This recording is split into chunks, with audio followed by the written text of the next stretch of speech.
Ica-inĩ ikuhĩ mbica ĩno ya kamera ya barabara-inĩ ĩkoretwo ĩrĩ kĩhumo kĩa ndereti icio ĩkoretwo ĩgĩthiĩ na mbere nenda-inĩ cia ũkinyanĩria. Akenya aingĩ magĩcũrania wĩra wayo na gĩtũmi kĩayo gũkorwo ĩgathĩkĩtwo mabarabara-inĩ matiganĩte. No mũthĩ thirikari nĩ ĩhithũrĩtie atĩ ĩrĩ mũbango-inĩ wa kũhĩmbĩria ũhũthĩri wa mĩtambo ya kĩrĩu gũthingatithia mawatho matiganĩte mabarabara-inĩ. Ta ũhũthĩri wa kamera ici cia gũthima thibidi ya ngari mabarabara-inĩ ũndũ ũmwe na gũtigĩrĩra andũ othe nĩ mohete mĩcibi ngari-inĩ hamwe na mawatho mangĩ ma barabara.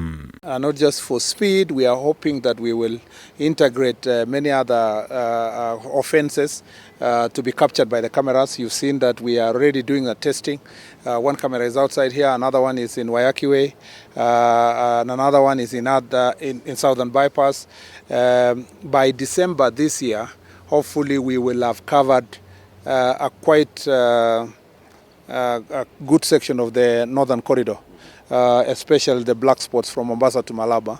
Kũringana na Minista wa barabara no Kipchumba MURKOMEN kwa ihinda rĩrĩ kamera ici igathikĩtwo barabara-inĩ ithatũ iria nĩ Wayaki Way, Thika Road na Southern Bypass kũrĩa kwa ihinda rĩrĩ iragerekwo ũkinyanĩru wacio. Rĩrĩ itanyĩtwo kũgathĩkwo barabara-inĩ ciothe nene bũrũri-inĩ arĩ itemi-inĩ rĩa kũnyihanyihia mĩtino ya barabara.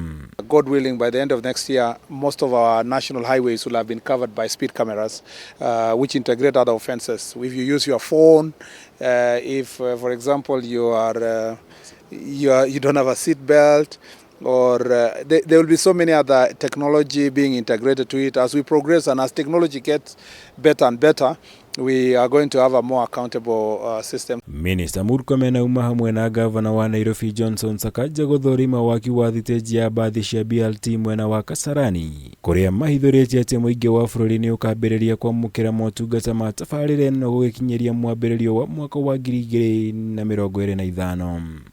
The people of Nairobi will start enjoying the services of a BRT system. And you see, this one is progressing well.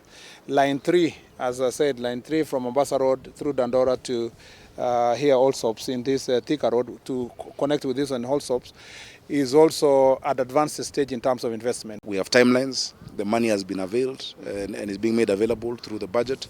And so Nairobians and Kenyans should expect in the shortest time possible and possibly in the next, by 2025, things will be moving. You see, a city is not known, or rather the prosperity of a city is not how many people own private vehicles.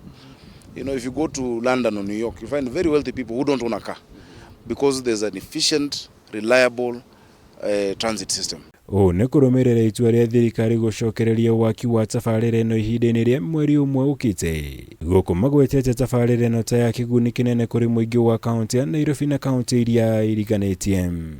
It will be cheaper, reliable.